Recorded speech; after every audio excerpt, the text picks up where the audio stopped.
Isaba mwaba mamia mama dibe mbulu koliloba na mwaba na benei. Amboa sawa butiana mafena tena okampo. Abasengi di bandolo ba ilimba di kalo ya loba bedi.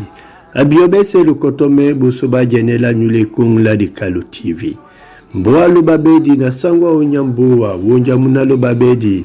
Tete pisa ndumba kinya maso. Jongola bambambe di matube e udalunge. Bama soma owa. Idiba bwa. Lende toma ubiana umala uposo. Tona bola mukokole no mbaka beyondo na ngusa pose. Seleso bembakina udiane. Bwile bamwa ubepepe ibanjana nyongi nyino wenge nyipe kiele. Bambambe basu badiele biso kambia kuna. Jani alena di mako mali. Jani alena di simene to uponda. Makota kona diala olapai disi dodi.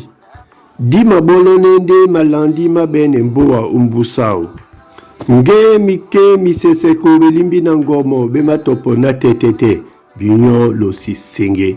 Abinyo muloma bakwande di basi bene la kodamboa. Binyo benga sonde nimele bolo basu ubetoa. Binyo nimele mo betoa na kumba na dilo. Ke bane bamasila jene la bula mutangari.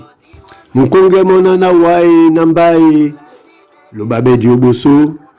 Lobabe diyo mlema. Mboa sawa nyese nabam. Londona selele.